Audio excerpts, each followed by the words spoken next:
Oui, merci. Alors, Madame la Présidente de séance, chers collègues, vous nous soumettez au débat ici en séance plénière du Conseil départemental, après en avoir débattu dans les établissements concernés, un projet de regroupement de domaines et musées départementaux au sein de l'établissement public de coopération culturelle, le PCC, Chemin du patrimoine en Finistère.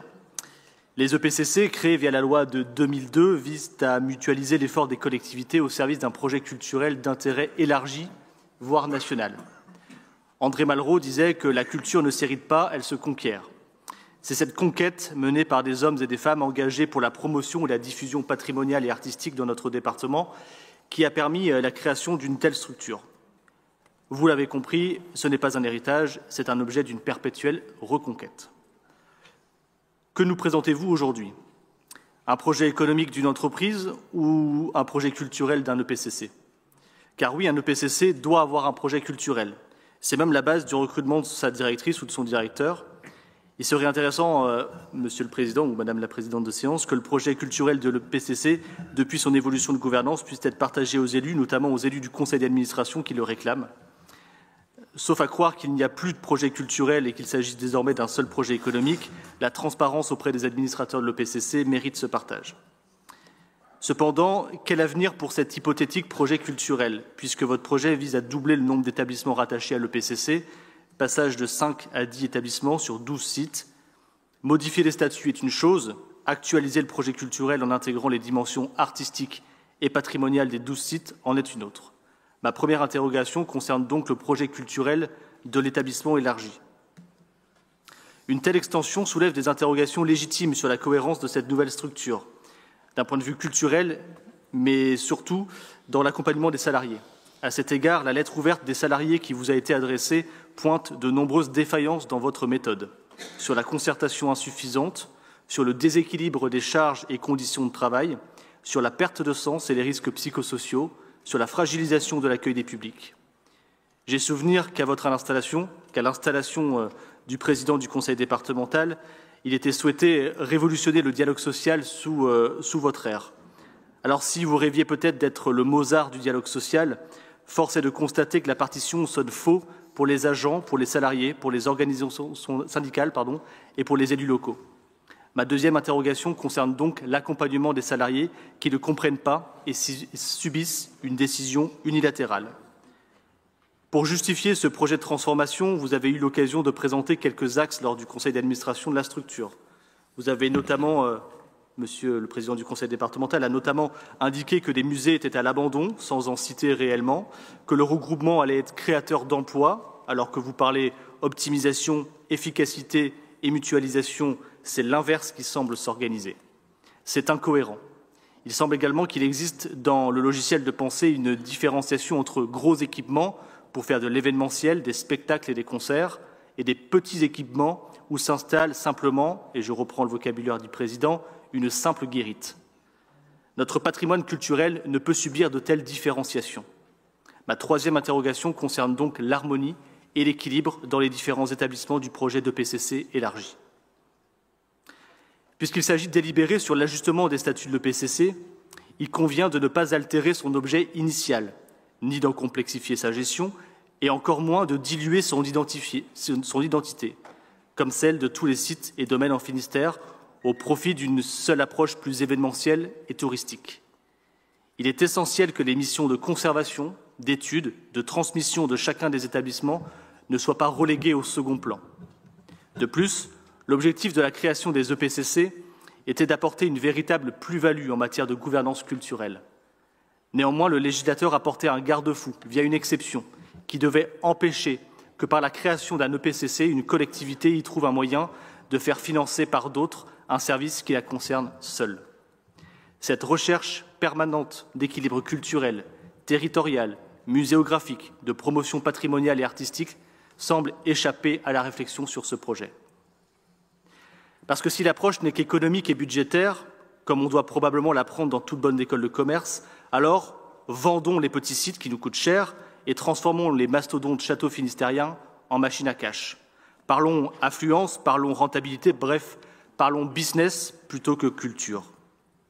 S'agissant de la culture, et parce qu'il manque l'avis d'un acteur majeur dans ce dossier, celui de l'État, J'ai écrit hier à Rachida Dati, ministre de la Culture, pour obtenir l'avis du ministère sur ce projet.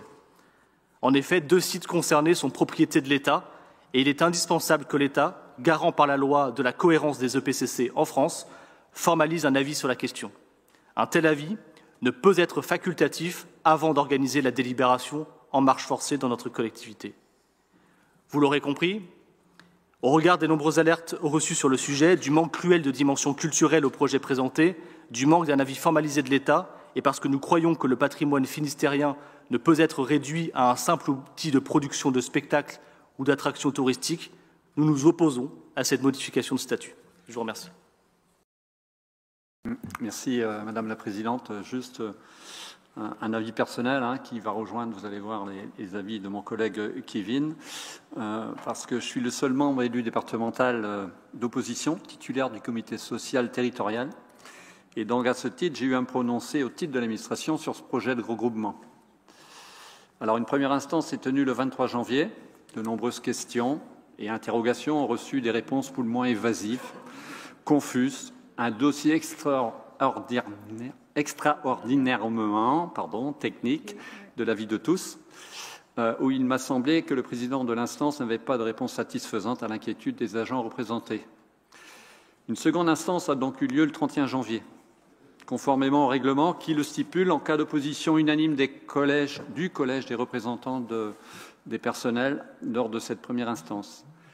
À cette seconde instance délibérante, je le rappelle, sans quorum, aucun représentant des organisations syndicales ne s'est présenté, car une demande légitime, à mon sens, du témoignage d'un agent qui aurait pu nous éclairer sur le fonctionnement des structures et la vision d'un professionnel, membre de Chemin du patrimoine en Finistère sur ce regroupement, leur a été refusé.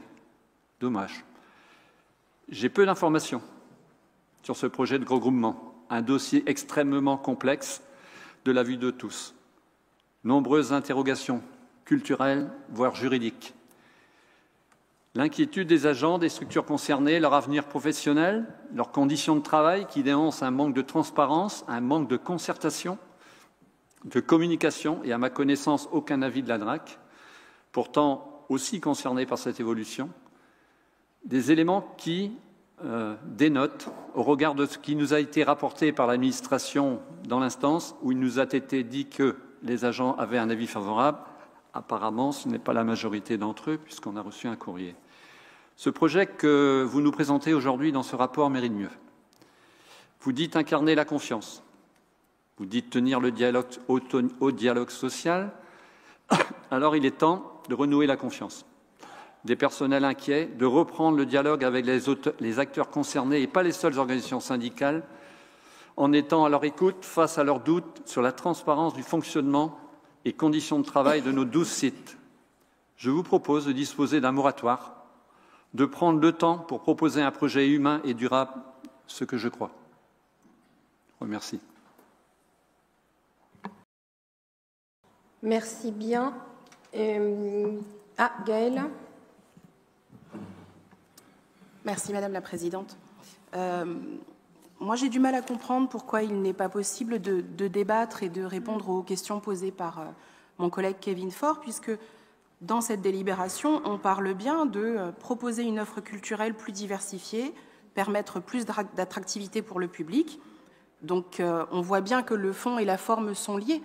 Donc, votre réponse n'est pas très claire, n'est pas satisfaisante. Moi, j'ai besoin de comprendre pourquoi ce projet aujourd'hui est si pressé, pourquoi il est si important aujourd'hui de changer les statuts. La plus-value que vous nommez reste assez floue. Coordination, cohérence, parce que finalement, ce qu'il est nommé, c'est la recherche d'économie. Nous, c'est ça qu'on entend dans votre propos surtout et avant tout. C'est comment faire économiser de l'argent. Et ce qu'on n'entend pas aujourd'hui, c'est le point de vue qui a été exprimé par mon collègue, qui est celui des professionnels de terrain qui dénoncent ce qui est en train de se passer. Le fond et la forme ne sont pas en accord. Donc on parle d'expertise technique culturelle. De notre point de vue, c'est davantage un projet qui n'est pas à la hauteur de ce qu'est le PCC. Mais je vois que vous avez un souffleur qui va vous apporter davantage de réponses et je l'en remercie. Du tout. Beaucoup pertinent de l'affaire. J'avais une intervention sur la question de la mutualisation qui nous est proposée. pour vous dire qu'on est là sur en fait des lieux culturels qui ont des natures très différentes entre des musées et des sites patrimoniaux qui ne demandent pas l'intervention de mêmes professionnels, qui même légalement ne sont pas tenus aux mêmes obligations. Pour des musées, vous devez avoir des conservateurs. Pour des sites patrimoniaux, vous n'êtes pas obligé d'avoir des conservateurs. Il y a des missions d'intérêt national parce que ce sont des collections publiques qui sont le fait de professionnels très particuliers, qui font des récollements, qui font de l'entretien de collection, etc. Donc, à ce titre-là, la mutualisation, je pense, ne fonctionne pas. Donc, il reste ensuite les sujets d'ouverture et de fermeture des sites. Et là, je m'inquiète un peu sur la question de non-recours à l'intérim, puisque les personnels d'accueil sont dans des sites très éloignés les uns des autres. D'ailleurs, c'est un des intérêts de toute cette politique patrimoniale et de musées dans le Finistère, c'est que nous sommes présents sur des territoires extrêmement ruraux. Mais ensuite, la mutualisation, donc si c'est de l'intérim, ça va être la question de l'accueil du public. Est-ce que ça va nécessiter que nous fermions des musées pour ouvrir des sites? Est-ce qu'il va y avoir comme ça une alternance d'ouverture des sites? Là, on n'a pas de réponse à ces questions-là. Et là, je ne suis pas sur l'aspect projet culturel, hein, mais j'aurais trouvé intéressant qu'on puisse avoir un débat de cet ordre-là, parce que ça va forcément impacter fortement la politique culturelle dans les sites ruraux de notre département. Oui, très rapidement, mais Stéphane Le Doret vient de le dire, on sent bien, c'est un aveu, c'est une logique économique, budgétaire, de mutualisation, on s'est dit, ça a le mérite d'être clair, très bien. Mais on aurait pu, ce que je dis tout à l'heure sur le statut de l'EPCC, un établissement public de coopération culturelle et doit être adossé à un projet culturel. Si le sujet avait été de faire des économies et de mutualiser simplement, à ce moment-là, ce n'était pas l'EPCC qui absorbait le GIP, mais l'inverse. C'est-à-dire qu'on on prenait les sites de l'EPCC et on les mettait dans une autre structure qui n'a pas de projet culturel pour chercher à faire des mutualisations, des économies d'échelle. Mais le fait que ce soit l'EPCC qui soit, on va dire, l'entité réceptacle des autres établissements doit quand même mettre le projet culturel de l'établissement public de coopération culturelle dont c'est l'objet actualisé pour s'assurer qu'il y ait toujours une cohérence culturelle à ce sujet d'économie que j'entends dans votre bouche.